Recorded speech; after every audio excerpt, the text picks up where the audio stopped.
We've spoken to you sort of down the years many times. You've always sort of had that unshakable confidence that you will be Arsenal's number one. How important has that self-belief been to showing the sort of form that you've shown since you've come in, since Bern got injured? Because you've been faultless really since you've come in.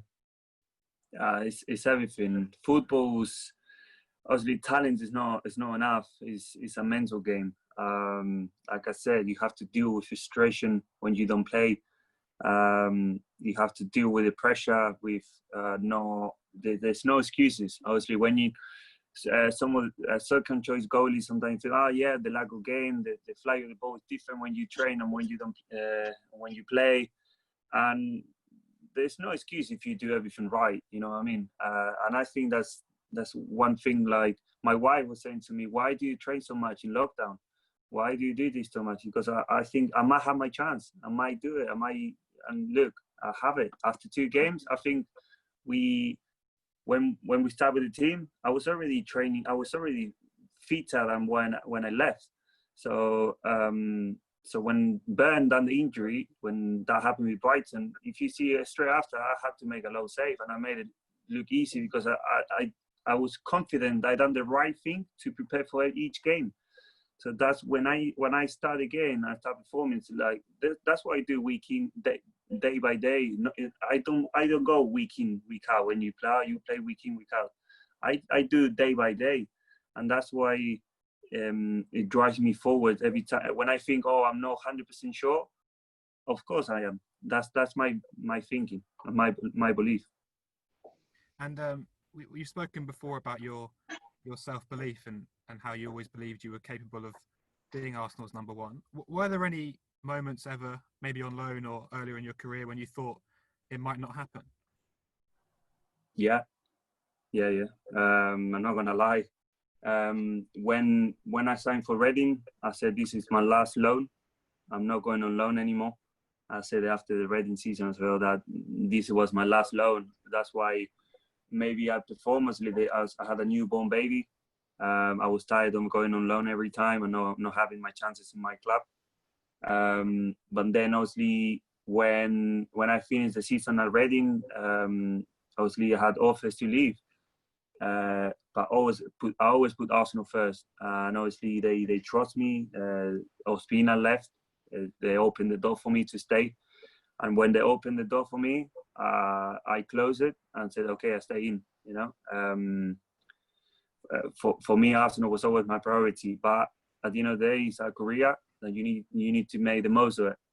Obviously, I spoke with Unai and Javi at the time, and they said like, I can be the number one. I can fight for the number one spot if I decide to stay. So I spoke with my family. I had no doubt about it because I was gonna have game time. It's different if you say, hey, "Look, Emi, Arsenal's your club, but you're not gonna have many game time this season." Then I have to go away, and that was my last loan, so I had to go permanent.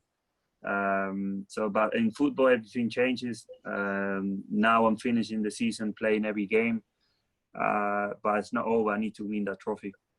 Yeah, and now you've got used to the feeling, and obviously we can see how much you're enjoying it. Presumably, you don't want to go back to being the number two when Bern gets fit again. How do you see next season panning out? I don't think anyone wants to be a second goalkeeper, especially if you believe so much in yourself. I never accepted that I'm a backup keeper.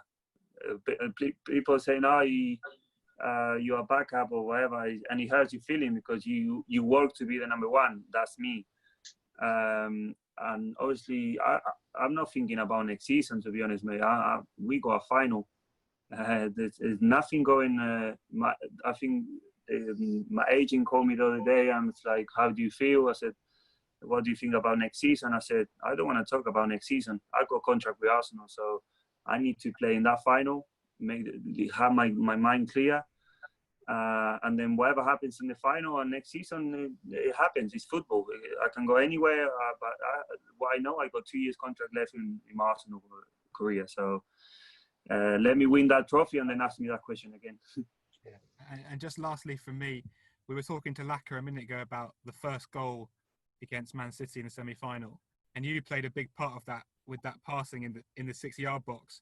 obviously a lot of fans would see that and get nervous, but is that bravery you had there and that ability on the ball, is that something you've always had, or is that something you've been taught under Mikel or before that?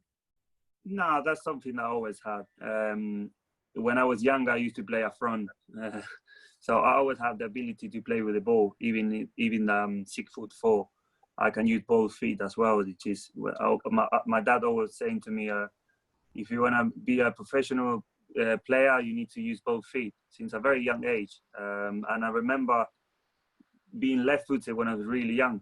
And obviously I had an injury on my left ankle, so I started hitting it with my right foot. And then I became a right footer. But at the beginning, the first 4 years, I was left-footed player. And it's obviously with Mikel and Unai, it's a lot of playing out as well. But under Mikel as well, he hates long balls. But in games, you have to mix it up sometimes. You cannot always play through the back. But if